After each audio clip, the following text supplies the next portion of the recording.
शिवोहम, शिवोहम। आवाज आ रही है?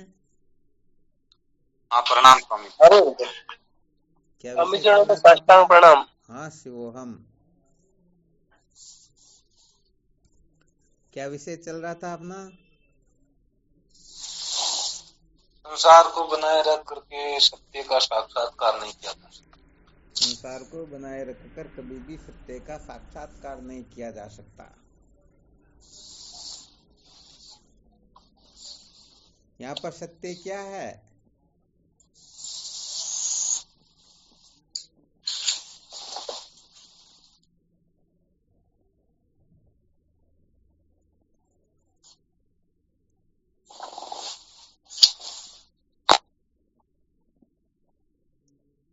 आत्मा स्वामी जी। बहुत अच्छी बात है।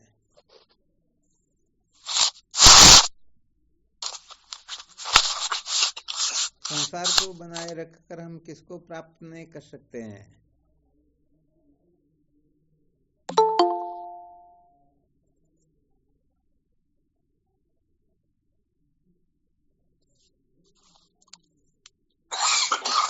शिवोहम स्वामी जी।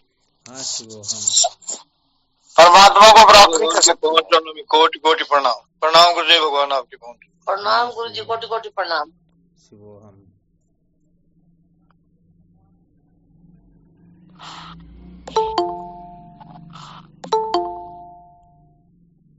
अच्छा, आज दिन में जो अध्ययन चला था ना, जी स्वामी जी। हाँ, जो साधक जुड़े हुए थे तो उनको बताना किसको बनाए रख करके किसको प्राप्त नहीं कर सकते हैं।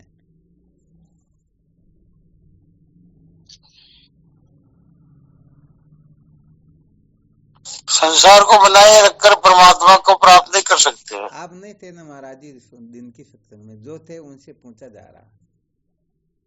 बिल्कुल आप सत्य कथन कर रहे हो, परंतु थोड़ा दिन की सत्संग का भी विश्लेषण हो जाए ना, इसलिए थोड़ा प्रश्न किया गया।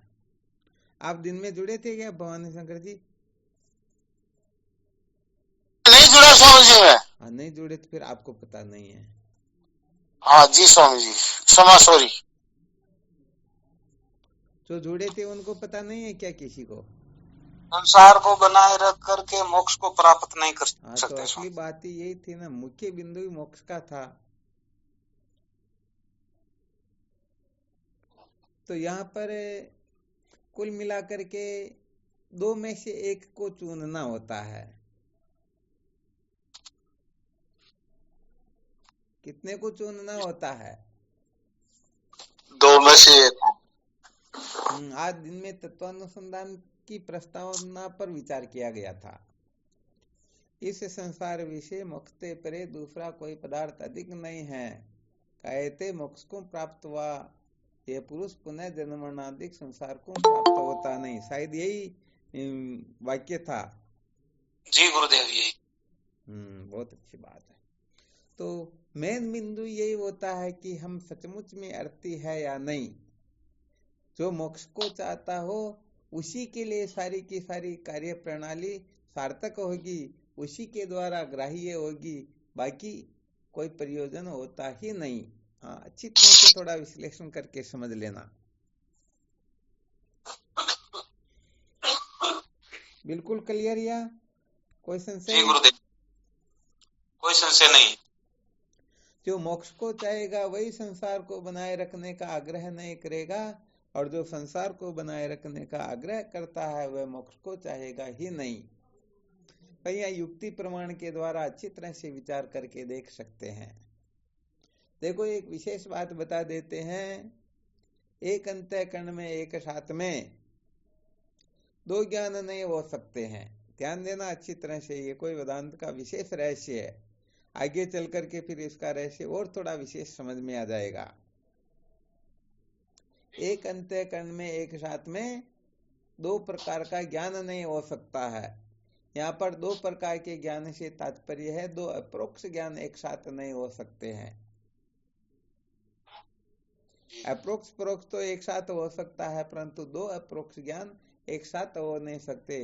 जिन्होंने वेदांत का ठीक स्वाध्याय किया होगा वो इस रहस्य को समझ लेंगे, और जिन्होंने नहीं किया उनके लिए आगे की कक्षाओं में इसे समझने का सौभाग्य प्राप्त हो जाएगा। तो एक अंतःकरण में एक साथ में दो ज्ञान विद्यमान नहीं रह सकते हैं, तो बताओ संसार को बनाए रखकर परमात्मा को प्राप्त कर सकते हैं क्या? नहीं। पाना तो चाहे परमात्मा को, परंतु संसार का त्याग न करना चाहे तो परमात्मा की प्राप्ति हो जाएगी क्या? कभी नहीं हो सकती। हाँ, कभी नहीं हो सकती है। देखो, इसको थोड़ा विशेष रूप से समझने के लिए थोड़ी युक्ति बता देते हैं। अपनी अंगुली के ऊपर समझो पेन से दो छोटे छोटे बिंदु बनाने, भले वो 1 सेंटीमीटर की दूरी पर एक एक दो बना लो, कागज पर बना लो, कहीं पर भी बना लो, और बिल्कुल छोटे, जितने छोटे आप देख सको उतने छोटे बिंदु बनाने हैं। फिर उनको देखने की कोशिश करो, क्या इन दोनों बिंदुओं को आप एक साथ देख सकते हो, भले ही वो बिल्कुल पास पास ही क्यों ना हो? नहीं देख सकते। आखिर आपने देखा होगा, हालांकि जिन्होंने नहीं देखा वो भी प्रैक्टिकल करके देख सकते हैं।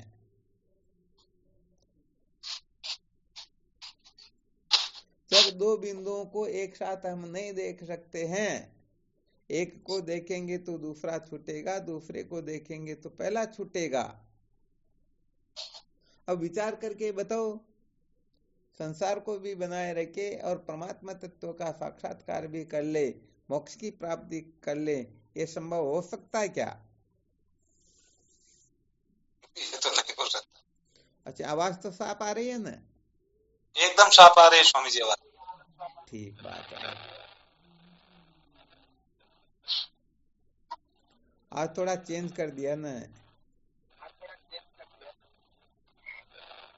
सिम निकाल के दूसरे में डाल दी, इसलिए इसमें क्लियर आती है।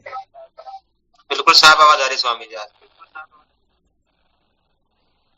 तो दो एक साथ नहीं कर सकते हैं ना? नहीं कर सकते स्वामी जी, कभी भी नहीं कर सकते, ये बिल्कुल पक्का है।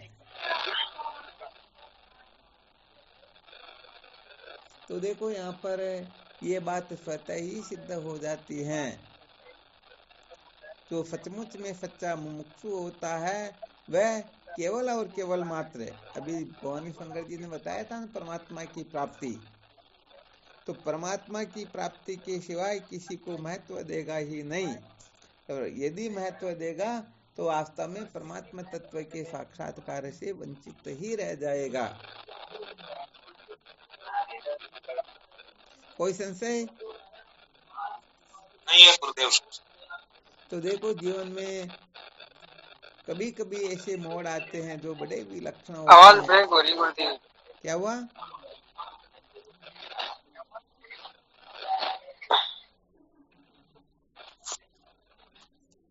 उसने किसी साधक के कोई आवाज आ रही।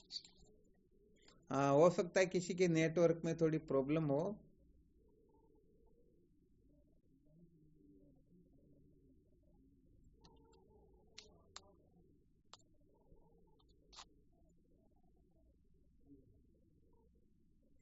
कहने का मतलब, जीवन में कभी किसी मोड़ पर ऐसा सामने आ जाता है कि अब हम करें तो क्या करें। जैसे समझो 2-3 छोटे छोटे दृष्टांत संकेत रूप में करते हैं।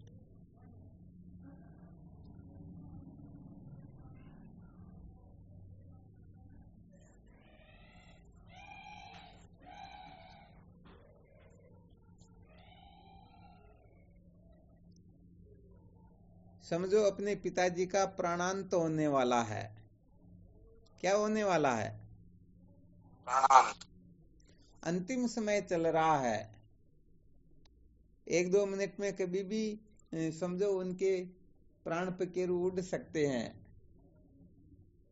और उसी समय कोई एक ऐसी घटना घटित होती है कि कोई 4-5 गुंडे बदमाश किसी की इज्जत बिगाड़ना चाहते हैं। अब विचार करके देखो, हम पिताजी के पास में रहेंगे या उनकी इज्जत बचाने के लिए जाएंगे? एकदम उत्तर नहीं देना, सोचते रहना। कहने का मतलब जीवन में कभी कभी ऐसी भयंकर घटनाएं सामने घटित हो जाती हैं कि हम ये करें या ये करें, फिर निर्णय नहीं निकाल सकते हैं। निकाल सकते हैं क्या? नहीं कर सकता स्वामी जी निर्णय। समझो पानी में माँ और अपनी पत्नी दोनों एक साथ डूब रहे हैं, अब पूछ लिया जाए आप पहले किसको बचाओगे? बड़ा गड़बड़ हो जाता है ना। पहली पत्नी ने बचाओ जो आज का जमाना। हाँ वो तो ठीक है, आपके हिसाब से देखते रहना।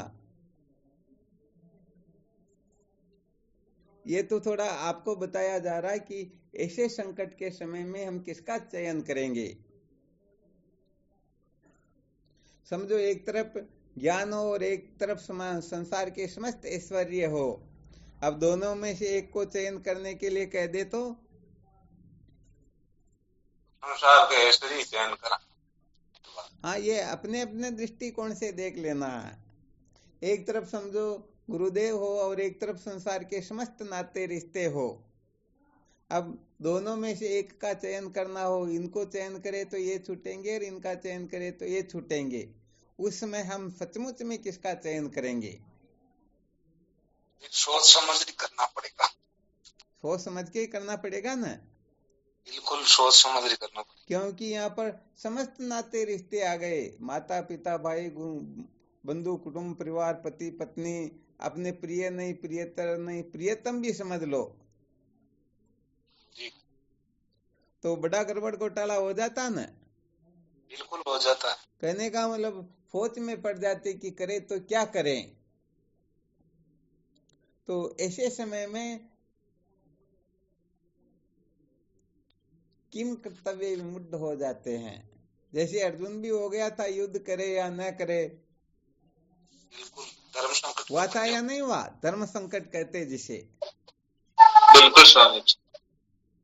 हाँ, ये बिल्कुल पक्का। कभी कभी इस पर मंथन करके देखना, विचार करके देखना, क्योंकि संसार का छूटना अपने को कितना कष्टदायक हो सकता है। हम सचमुच में संसार कितने प्रतिशत तक छोड़ सकते हैं, कितने प्रतिशत तक संसार का त्याग कर सकते हैं। हाँ, यहाँ पर नाते रिश्ते की जगह अपना शरीर भी समझ लो, अपनी इंद्रियां समझ लो, प्राण समझ लो, मन बुद्धि सब समझ लो, इन सबको एक तरफ रखें और ज्ञान को, गुरुदेव को, सत्य को, परमार्थ को, मोक्ष को, मुक्ति को एक तरफ रखें। फिर इनमें से किनका चयन करेंगे, पता चल जाएगा हम सचमुच में संसारी ज्यादा है या साधक ज्यादा है।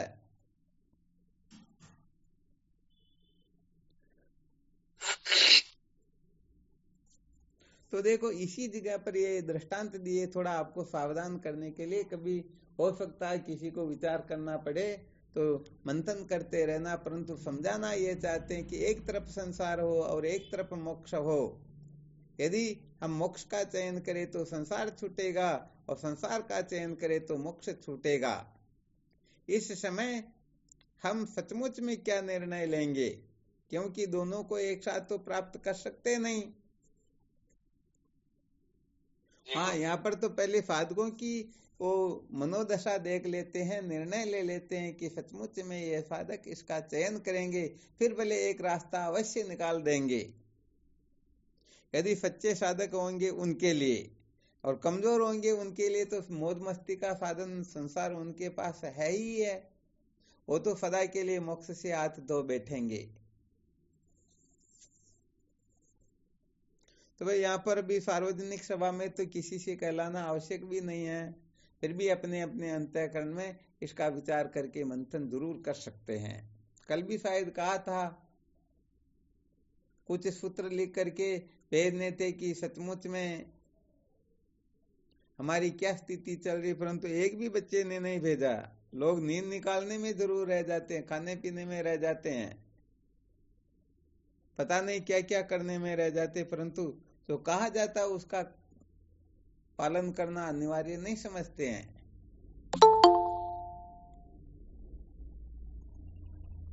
कल कहा ना, शायद ध्यान में आ रहा हो तो। बिल्कुल गुरुदेव, ध्यान में नहीं, याद भी है। तो याद है तो अरे कोई मैसेज न लिख के तो रिकॉर्डिंग भी करके भेज सकते हैं, रिकॉर्डिंग करने में क्या बटन दबाया और अपने आप ही छोड़ते तुरंत पहुंच जाएगा। तो लगता है कि अभी मुमुक्षुता सच्ची नहीं है, कच्ची है। चलो अभी तक तो चल रहा, जैसा हो रहा वैसा चलने दो। परंतु आखिर में कब तक थकाना, कब तक होता है?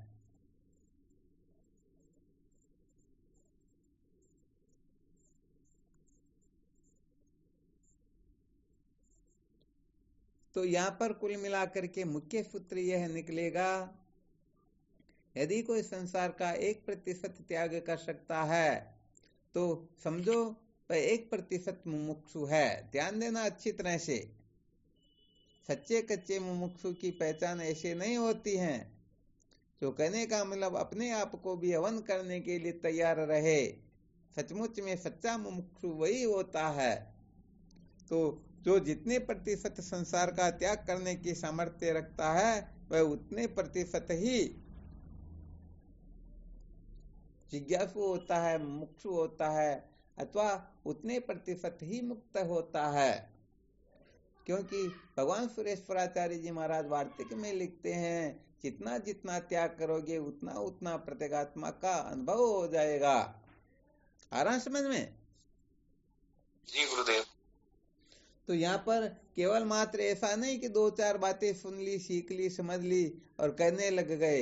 यहाँ पर तो समस्त नाम रूपात्मक जो प्रपंच है, इस प्रपंच के प्रति यदि थोड़ी बहुत भी आस्था बैठी हुई है, सत्यत्व, प्रियत्व, रमणीयत्व बुद्धि बैठी हुई है, तो अभी तक हम उस आत्म तत्व के सिवाय किसी न किसी वस्तु की कुछ न कुछ अंशों में कल्पना कर रखी हैं। और जो कल्पना कर रखी है वही वस्तु अपने को दुखी करेगी, वही भटकाएगी, वही रुलाएगी, वही अपने को जन्म मृत्यु की श्रृंखला में भटकाएगी। इसलिए इसका जो विश्लेषण होता है ना, बहुत बार पहले बता चुके हैं, ज्ञान होने का नाम ज्ञान होता ही नहीं, अज्ञान की निवृत्ति को ज्ञान कहते हैं।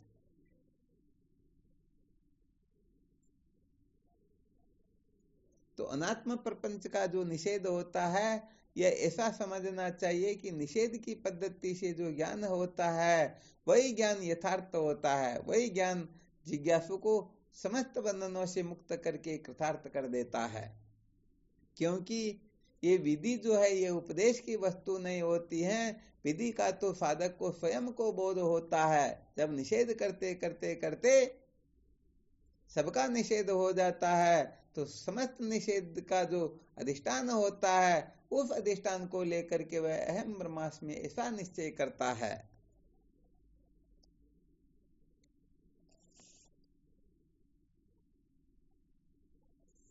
तो यहाँ पर अपने अपने हिसाब से आप लोग देखते रहना, विचार करते रहना, अपने को धोखे में नहीं रहना है। यदि कुछ गड़बड़ हो तो हमें उस गड़बड़ के बारे में ही संतों से मिलकर के उसका समाधान करवाना चाहिए। उसी के बारे में मंथन करना चाहिए, विचार करना चाहिए कि सचमुच में हम कहाँ पर अटक रहे हैं, कहाँ गड़बड़ हो रही है।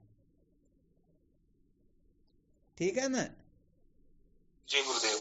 हाँ, इसका खूब अनुसंधान करना चाहिए, खूब मंथन करना चाहिए। तो मूल बात यही कही जाती है, बार बार यही बताया जाता है, संसार को बनाए रखकर कभी भी सत्य का साक्षात्कार नहीं किया जा सकता। तो शायद काफी टाइम से यही विषय चल रहा है। साधकों के हृदय में तो इतना कूट कूट करके भर दिया गया। अब भले ही साधक चाहे तो संसार को बनाए रखे और चाहे तो सत्य का साक्षात्कार करे। तो यहाँ पर देख लेना, सबसे उत्तम कक्षा जो होती वो तो बुद्धि से भी ऊपर उठना होता है। इससे नीची कक्षा मन से ऊपर उठना होता है। इससे नीची कक्षा प्राण से ऊपर उठना होता है। इससे भी नीची कक्षा होती है इंद्रियों से ऊपर उठना होता है। इसे भी नीची कक्षा शरीर से ऊपर उठना होता है। इसे भी नीची कक्षा शरीर के संबंधियों से और उनसे भी नीची कक्षा संबंधियों के संबंधियों से। तो अब हम किस जगह पर अभिमान करके बैठे हुए हैं, इस दृष्टिकोण से फिर निष्कर्ष निकल जाएगा कि अभी हम उस कक्षा से कितने दूर हैं, ये पता लगेगा तभी तो हम साधन भजन विचार करके आगे बढ़ने की चेष्टा करेंगे। और अपने को पता ही नहीं हो तो बताओ गड़बड़ होगी या नहीं होगी? तब तो पक्की गड़बड़ हो। तो बस अच्छी तरह से समझ लो, इस ये जो नाम रूपात्मक जो प्रपंच है, जो बिना हुए ही प्रतीत हो रहा है, जिसकी सत्ता ही नहीं है, वास्तव में देखा जाए तो स्वप्न की सत्ता भले ही कुछ विद्यमान हो सकती है, परंतु ये जागृत प्रपंच तो बिना हुए ही प्रतीत हो रहा है। तो जो वस्तु कभी हुई ही नहीं, हो सकती नहीं, उस वस्तु को हम महत्व दे करके उसमें अमता ममता करके सचमुच में इतने पागल हो रहे हैं कि हम अपने वास्तविक स्वरूप से च्युत हो जाते हैं, भटक जाते हैं, वहां से हम कहने का मतलब पतित हो जाते हैं। तो यहाँ पर अपने को अटकते हुए नहीं रहना है, थोड़ा ऊपर उठो, फिर ऊपर उठो, फिर ऊपर उठो, ऐसे करते करते करते समस्त प्रपंच से ऊपर उठने की अपने में सामर्थ्य आ जाए। प्रपंच के प्रति जो अपना आग्रह है वो आग्रह शिथिल हो जाए, ये कल्पनाएं मिट जाए, वास्तव में न किसी को ग्रहण करना होता है, न किसी को छोड़ना होता है। ये तो नासमझी की निवृत्ति का नाम मोक्ष होता है। नासमझी की निवृत्ति को परमात्मा प्राप्ति कहते हैं। इसलिए नासमझी जो, जिसको जीव सृष्टि भी कह सकते हैं, जिनको कल्पनाएं भी कह सकते हैं, जिन कल्पनाओं को महत्व दे करके मानी मानी बंधन में आयो हम जन्म मृत्यु की श्रृंखला में भटकते रहते हैं। तो यहाँ तात्पर्य केवल और केवल मात्र इतना ही है कि हम इस जीव सृष्टि से मुक्ति प्राप्त करें, इनसे ऊपर उठे, इनके पीछे अपने जीवन को पूरा का पूरा न लगा दे, पागल न हो जाए। ठीक है, संसार के नाते रिश्ते अपनी जगह पर ठीक है, समय समय पर इनके निर्वहन का देखते रहो, परंतु यही जीवन का सार नहीं है। इसी से हम कृतार्थ नहीं होते हैं, इसी के लिए मानव जीवन नहीं मिला हुआ है। सचमुच में मानव जीवन अविद्या के बंधन से छूटने के लिए ही मिला हुआ है। बिल्कुल करेक्ट है ना? जी गुरुदेव।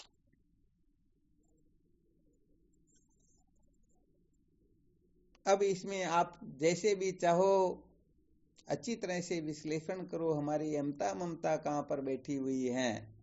अब वहां से ऊपर उठने के लिए आपको कर्म करना पड़े, उपासना करनी पड़े, भक्ति ध्यान समाधि किसकी आवश्यकता हो, आप आपके हिसाब से देखते रहो। वेदांत का सिद्धांत तो यही है, बिना प्रपंच के मिथ्या निश्चय किए, अर्थात अधिष्ठान आत्म तत्व में सारा का सारा बिना हुआ ही प्रतीत हो रहा है। अतः ज्ञान से ही सारे के सारे बंधनों की निवृत्ति होगी। परंतु हो सकता कोई चाहे नहीं नहीं हम तो उसे प्राप्त करके सुखी होंगे, उनको छोड़ करके सुखी होंगे। तो ये सारी की सारी अपनी जो कल्पनाएं हैं, उन कल्पनाओं को अच्छी तरह से क्रियान्वित करके देख लेना चाहिए कि वास्तव में इस वस्तु को पाकर के हम सुखी हुए या नहीं हुए। अरे तो स्थाली पुलाक न्याय की तरह, स्थाली पुलाक न्याय का मतलब समझ में आया क्या? नहीं आया। हाँ, एक कड़ा में समझो चावल पकाए जा रहे, दाल पकाई जा रही, तो एक चावल के दाने को एक दाल के दाने को मसल करके पता लगा सकते या नहीं लगा सकते ये पक गए या कच्चे हैं? लगा सकते। तो ऐसे ही संसार के पदार्थों को सेवन करके देख सकते हैं कि सचमुच में इनमें आनंद है या नहीं। अरे लड्डू खाने से तृप्ति नहीं हुई तो 7 दिन की सूखी रोटी से मोक्ष हो सकती क्या? नहीं हो सकता। कल्पना तो कर सकते हैं ना? कल्पना ही करो। हाँ, जहाँ तक कल्पना की आवश्यकता हो कल्पना करनी चाहिए, फिर कल्पनाओं का त्याग करके केवल और केवल मात्र बुद्धि के द्वारा विश्लेषण करना चाहिए।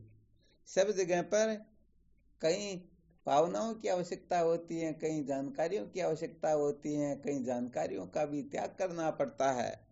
हाँ, एक जगह पर कोई बैठ जाते हैं, अटक जाते हैं तो सच में बात बड़ी गड़बड़ हो जाती है।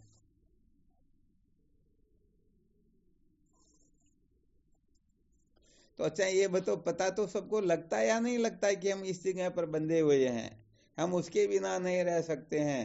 उसको प्राप्त करने के लिए भले प्राण त्याग करना क्यों न पड़े, हम तैयार है, ऐसा अपने को सबको पता चलता या नहीं चलता? चलता है गुरुदेव, ये पता चलता। तो वहां विचार करके देखो, असलियत को समझो कि सचमुच में इसको प्राप्त करके हम कृतार्थ हो सकते हैं या नहीं। यदि कृतार्थ हो सकते हैं तो फिर चिंता नहीं करनी, पीछे नहीं रहना, और यदि नहीं हो सकते हैं तो फिर विचार करके थोड़ा अपने को ऊपर उठने की चेष्टा करनी चाहिए।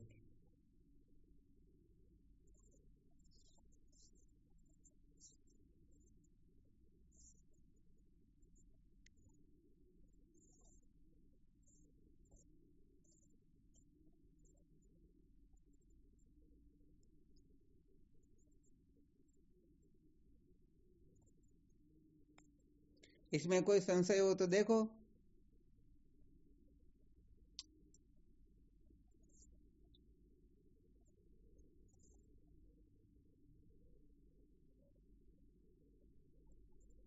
क्या होता है कि हम कुछ ना कुछ करते हैं ना, इसलिए थोड़ा ऐसा विधान करना पड़ता है। जिसको कुछ भी करने की आवश्यकता नहीं है, उसके लिए तो फिर किसी कल्पना की ही आवश्यकता नहीं है।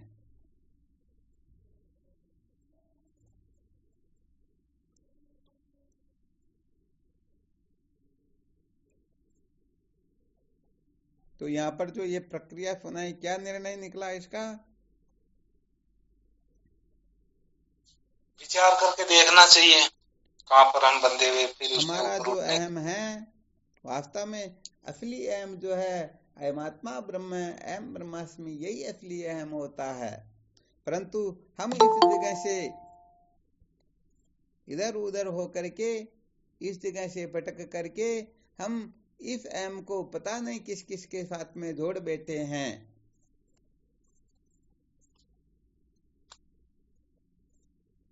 तो बस इस अहम का विश्लेषण करना, इस अहम का शोधन करना है, इस अहम को कचरे से ऊपर उठाना है। सत्य कहा जाए तो हमको ये भ्रांति होती है कि हम किसी के बिना नहीं रहते हैं। वास्तव में देखा जाए तो हम सुषुप्ति में जाते हैं तो सबका त्याग कर देते हैं या नहीं कर देते हैं? कर देते हैं। हाँ, हम सचमुच में सबके बिना रह सकते हैं, परंतु एक प्रकार की भ्रांति हो रही कि नहीं नहीं, हम किसी के बिना नहीं रह सकते हैं। तो इस मूर्खता का ही वेदांत विचार के द्वारा निराकरण किया जाता है, इससे ही ऊपर उठा जाता है। सत्य कहे तो जब हम स्वप्न में होते हैं तब जागृत सुषुप्ति को छोड़ देते हैं, जब जागृत में होते हैं तो स्वप्न सुषुप्ति को छोड़ देते हैं, जब जागृत सुषुप्ति में होते हैं तो जागृत स्वप्न का भी त्याग कर देते हैं। तो बताओ, हम कहीं बंधे हुए हैं क्या? नहीं बंधे हुए। हाँ, बिल्कुल नहीं बंधे हुए, परंतु हम अपने आप को बंधा हुआ समझते कि नहीं नहीं, हम इसके बिना नहीं रह सकते हैं। इसे ही बहुत बड़ी मूर्खता कहते हैं। तो सचमुच में देखो, ये जागृत जो होता है ये हमारा व्यापार भवन होता है, स्वप्न जो होता है ये अपना विज्ञान भवन होता है, सुषुप्ति जो होती है अपना विश्राम भवन होता है। हम किसी भवन के साथ बंधे हुए नहीं हैं, अटके हुए नहीं हैं। कभी हम जागृत में होते हैं तो स्वप्न सुषुप्ति को छोड़ देते हैं, कभी स्वप्न में होते हैं तो जागृत सुषुप्ति को छोड़ देते हैं, और जब सुषुप्ति में होते हैं तो जागृत स्वप्न को छोड़ देते हैं। तो बताओ, हम कमजोर हैं क्या? अरे हम कितने बड़े त्यागी कि हम इतने बड़े बड़े का त्याग कर देते हैं। जागृत स्वप्न सुषुप्ति सबका हम समय समय पर त्याग कर देते हैं। हम समझते नहीं हम तो बंधे हुए हैं। कहाँ पर बंधे हुए हो? सचमुच में बंधे हुए की कल्पना होती है। वास्तविकता बताई जाए तो अपने को बांधने की सामर्थ्य किसी में है ही नहीं। हाँ, ऐसी कोई वस्तु नहीं, ऐसी कोई सत्ता नहीं है जो अपने को बांध दे। अरे आकाश को बांधने की सामर्थ्य किसी में है नहीं, तो अद्वितीय आत्म तत्व को बांधना, अरे वास्तव में देखा जाए तो उनकी दृष्टि से आत्म तत्व के सिवाय नैना नास्ति किंचन, द्वैत नाम की कोई वस्तु है ही नहीं। सब उनका ही तो स्वरूप है। तो बताओ कौन किसको कैसे बांधेगा? बांध सकता है क्या? नहीं बांध सकता। हाँ, सचमुच में नहीं बांध सकता है।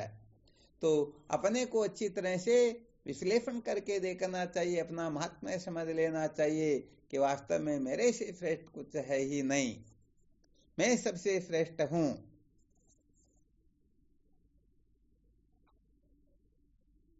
तो जब ये रहस्य समझ में आने लगेगा तो कहने का मतलब समझो, एक राजकुमार जो होता है कहीं रास्ते में पड़े हुए कंकर पत्थरों को उठा करके अपनी जेब में रखता है क्या? नहीं रखता है। हाँ, नहीं रखता है।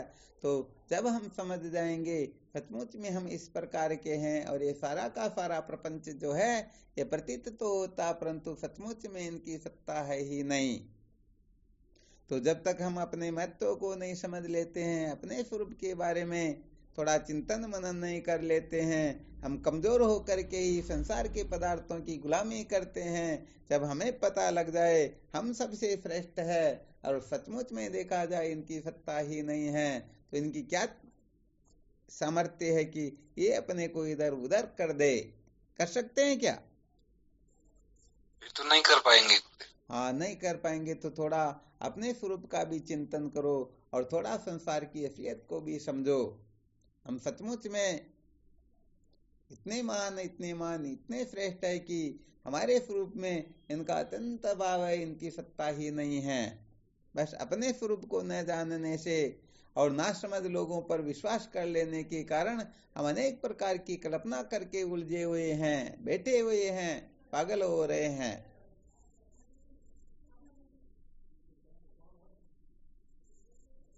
तो भाई बात यह है कि इस अविद्या कल्पित बंधन से हम स्वयं छुटकारा प्राप्त करने की इच्छा नहीं करेंगे, प्रवृत्त नहीं होंगे, तो ये काम हमारे स्थान पर कोई दूसरा करने वाला है ही नहीं। भगवान शंकराचार्य जी महाराज विवेक चूड़ामणि में स्पष्ट संकेत कर देते हैं, करोड़ कल्प कल्पांतर तक भी अविद्या के बंधन से मुक्त होने का प्रयत्न हम नहीं करेंगे तो कोई दूसरे करने वाले है ही नहीं। इसलिए किसी को बंधे रहने का शौक है तो कोई दिक्कत नहीं, और यदि छुटकारा चाहते हैं तो संसार को सचमुच में मूल सहित 1% भी महत्व देंगे तो भी गड़बड़ घोटाला हो जाएगा। कहते हैं ना, बहुत सारे साधक कह देते हम 99% संसार का त्याग कर सकते हैं, परंतु ये 1% 99% को भी मिट्टी में मिला सकता है। 1% बड़ा खतरनाक होता, शायद सुना होगा आप लोगों ने 99 के चक्कर में पड़े हुए। बिल्कुल सुना। हाँ, क्या होता है, एक सेठ जी जिनके घर में ठीक प्रकार से सब्जी नहीं बनती थी, चपाती नहीं बनती थी, पता नहीं किस प्रकार से काम चला रहे, परंतु उनके पास में जो पड़ोसी था वह पड़ोसी कहने का मतलब बड़े ठाट बाट से खाए पिए मौज करे। तो सेठानी जी लड़ने लग गई, अरे हम सेठ है, हमारे कोई कमी नहीं, बात ही कुछ अलग, परंतु हम पता नहीं हमेशा का हमेशा गड़बड़ घोटाला होता और ये बेचारा 150 रुपए रोज कमाता होगा, ये तो हमेशा बड़े प्रसन्नता से रहता, आराम से खाता पीता, इसके कोई कमी नहीं, बात क्या है? तो सेठ जी ने कहा भाई ये अभी तक 99 के चक्कर में नहीं पड़ा हुआ है। कितने के चक्कर में? 99। हाँ, 99 के चक्कर में नहीं पड़ा, इसीलिए तो मेरे को भी बताओ कैसे क्या होता है। तो सेठ जी ने क्या किया, 99 रुपए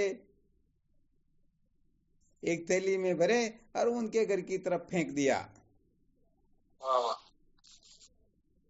ये शायद पहले की बात, 150 रुपए तो क्या कमाएगा, 10-5 पैसे कमाने वाली स्थिति थी उस समय की चर्चा ये। तो वह उठ करके देखता तो थैली पड़ी हुई, खोल करके गिनता तो 99 रुपए उसमें। घरवाली को बताया, बच्चों को सबको बताया, तो कहा अरे 100 रुपए में तो केवल 1 रुपए की ही कमी है, 10 पैसे अपने को रोज मजदूरी मिलती, 10 दिन कमाएंगे तो ये पूरे के पूरे 100 हो जाएंगे। तो बेचारा 10 दिन में 100 रुपए बनाने के चक्कर में खाना पीना सब भूल गया, गड़बड़ हो गई न।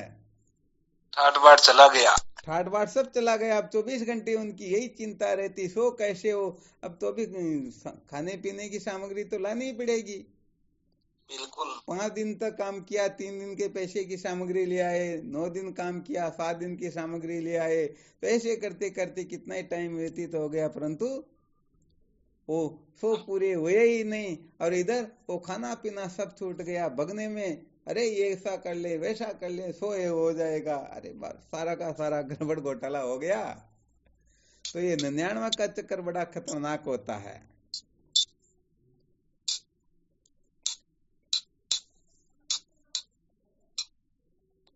तो अपने को परमात्मा पूरा का पूरा प्राप्त करना है या अधूरा प्राप्त करना है? पूरा का पूरा। हाँ, पूरा का पूरा प्राप्त करना। तो यहाँ संसार भी पूरा का पूरा त्यागना पड़ेगा। जीव रचित संसार तो पूरा का पूरा त्याग करना पड़ेगा।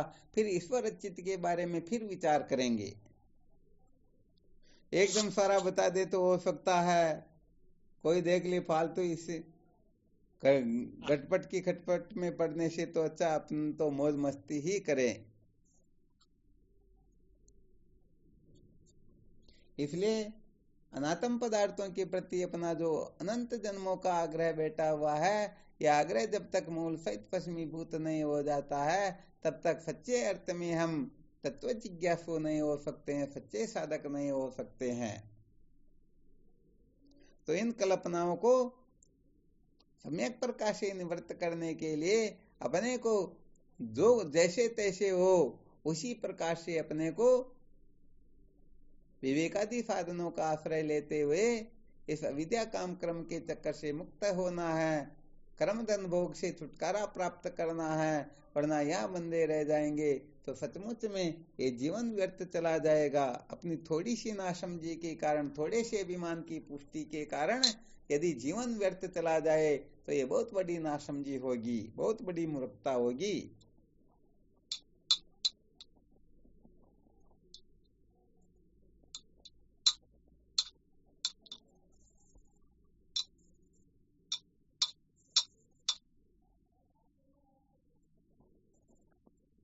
चलो कोई शंका हो तो देख लो।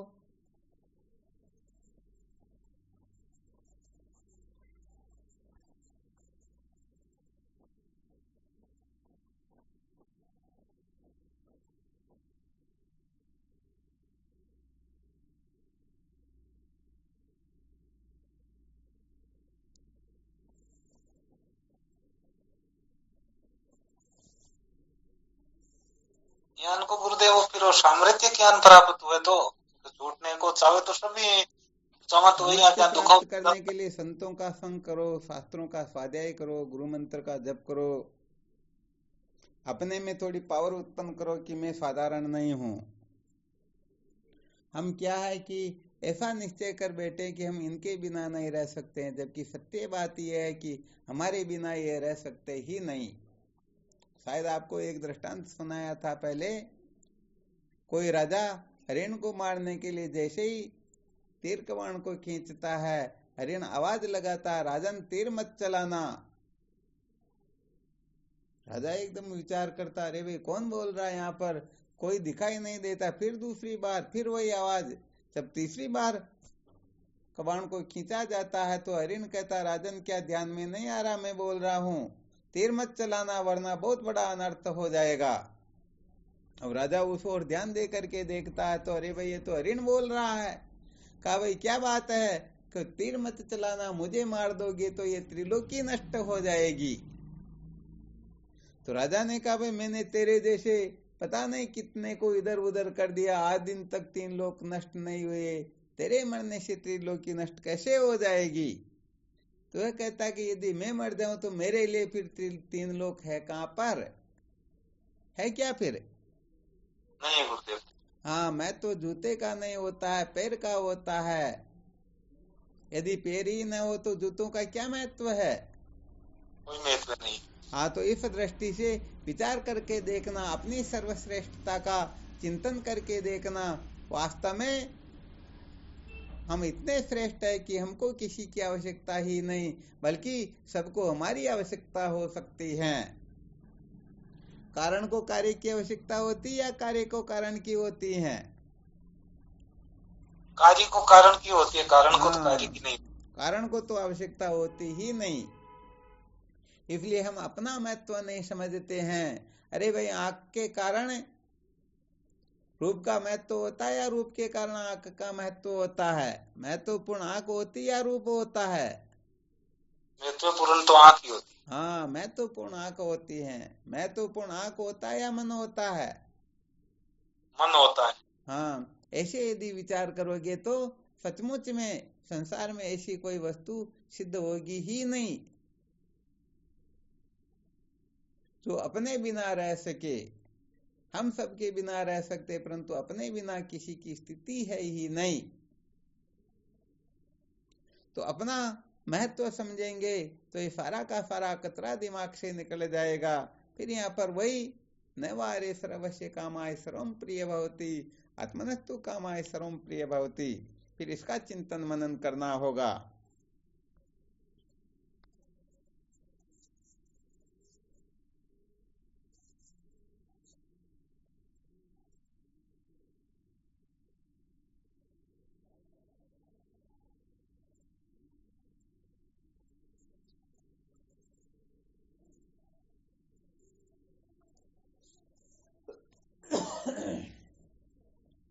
हम अपने आप को देह मात्र समझते हैं, बस यही गड़बड़ घोटाला हो जाता है।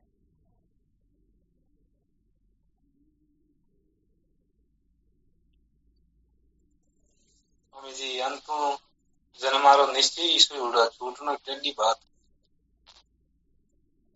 कहने का मतलब अनादि काल के संस्कार ऐसे बैठे हुए हैं, शब्द स्पर्श रूप रसगंध, इसके बिना हम नहीं रह सकते हैं, जबकि प्रतिदिन रहते हैं। सुसुप्ति में जाते तब सब छूटता या नहीं छूटता, परंतु हम सोचते कि नहीं, हम इनके बिना नहीं रह सकते हैं। तो धीरे धीरे यदि इस कटु सत्य का अनुसंधान करोगे तो सच्ची बात यह है, ये निश्चय हो जाएगा, हम सबके बिना रह सकते, परंतु हमारे बिना कुछ रह सकता ही नहीं।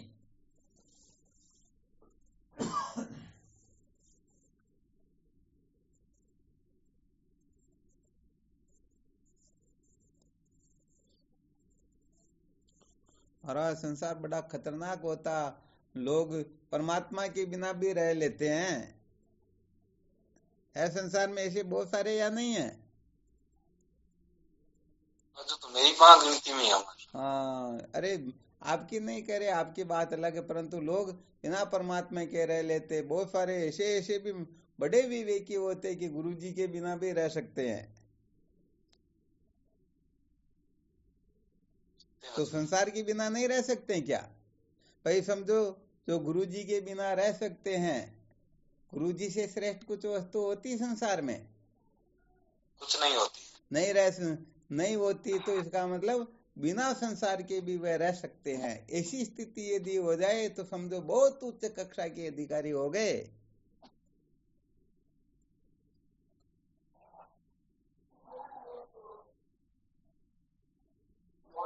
अष्टावक्र गीता में बताया ना, महान त्यागी और महान भोगी। जी गुरुदेव। संसारी जितने भी संसारी पुरुष है, इनको महान त्यागी बताया गया है, और जो इस तरफ जो प्रवृत्त हो रहे उनको महान भोगी बताया गया है। कैसे बताया, समझ में आया क्या? थोड़ा बहुत कोई आया गुरुदेव। कहने का मतलब पामर पुरुष जो है, इनको महान महान त्यागी बताया गया, और ज्ञानी हो चाहे जिज्ञासु हो, जो इस तरफ प्रवृत्त हो रखे हैं, उनको महान भोगी बताया। ये महान भोगी कैसे और वो महान त्यागी कैसे हुए? स्वामी जी, जो पामर पुरुष है वो परमात्मा का त्याग करते हैं तो वो महान त्यागी हो क्या गए। बात, बहुत बहुत धन्यवाद। बस यही तात्पर्य है यहाँ पर। अर्थात परमात्मा जो है वो महान है, तो उस महान परमात्मा का त्याग कर दिया तो महान हुए या नहीं हुए? और ये जिज्ञासु जो है, ज्ञानी जो है, ये उस परमात्मा को भोगना चाहते हैं, पाना चाहते हैं, तो ये महान भोगी हुए या नहीं हुए?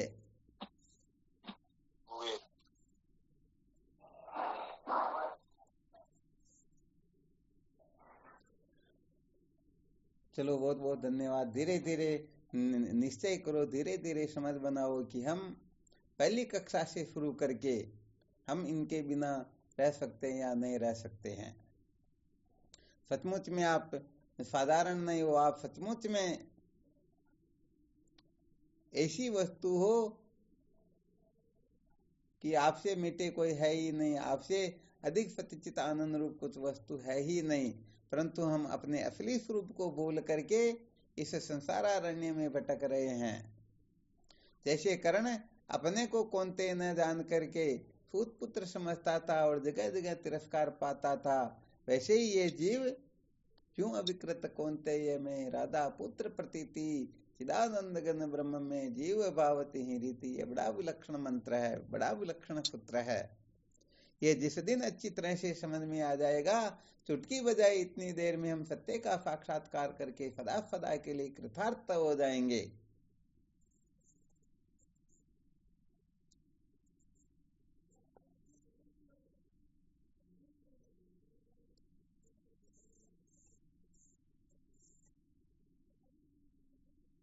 तो धीरे धीरे एलकेजी से त्यागने का सामर्थ्य करना। हाँ, भले ऐसे मत त्यागना शरीर रूप से, परंतु अंदर से जो आसक्ति ममता ममता बेटी, वहां से तो ऊपर उठ सकते हैं ना। जी गुरुदेव, उठ सकते हैं। हाँ, तो बस इसका अच्छी तरह से चिंतन मनन करो। ये तो अच्छी तरह से निश्चय कर लो, शास्त्र विरुद्ध जो है, शास्त्र निषिद्ध जो है, उनका तो त्याग बिना सोचे समझे, बिना कुछ निर्णय लिए करना ही करना है। परंतु यहाँ पर जो कुछ भी सुनाया जा रहा है वो शास्त्र विहित से ऊपर उठने के लिए सुनाया जा रहा है। हाँ, ऐसा मत समझ लेना कि हम निषिद्ध का त्याग करके कुछ कर लेंगे, ये कोई बड़ी बात नहीं होती है। तो निषिद्ध की ओर प्रवृत्ति न हो और विहित में महत्व बुद्धि न हो। समझो सचमुच में उनका जीवन धन्य हो जाता है, धन्य होने लगता है, वह ऊपर उठने लगते हैं और अंततोगत्वा सत्य का साक्षात्कार करके वो सदा सदा के लिए कृतार्थ हो जाते हैं।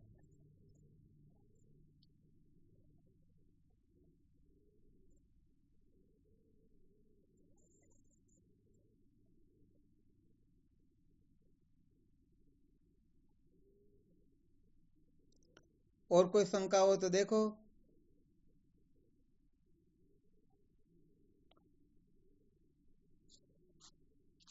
और तो कि वो और तो वो न, वो रमेश ने तो इस संसार को पूर्ण रूप से त्याग करने का ठेका ही ले लिया, समझो एक तरह से।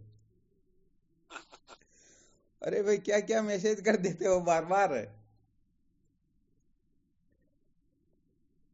गजब बात कुछ है। नहीं स्वामी। अरे तो ये तो गड़बड़ हो जाएगी न, फिर आवश्यकता से ज्यादा ठीक थोड़ी है।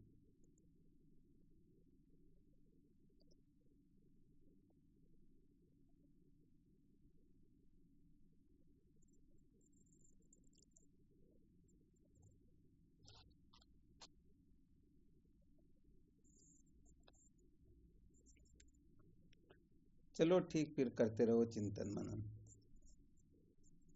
हो गया कहीं? और कोई शंका हो तो देख लो।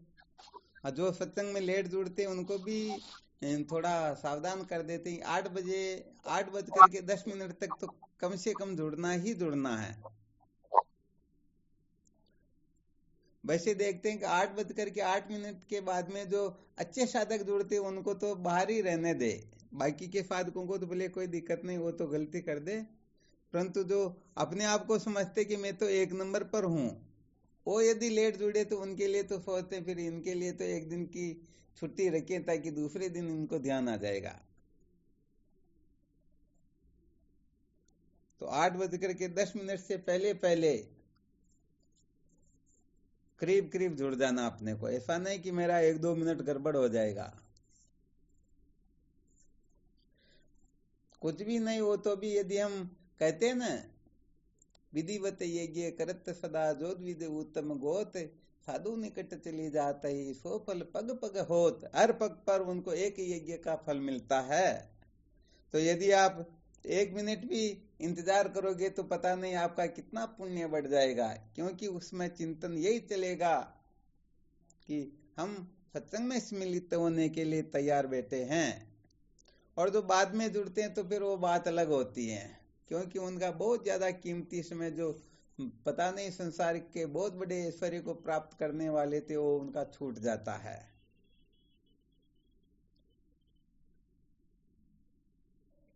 सत्संग न भी सुनने को मिले फिर भी समझ में शायद आप लोगों को आ रहा होगा संकेत।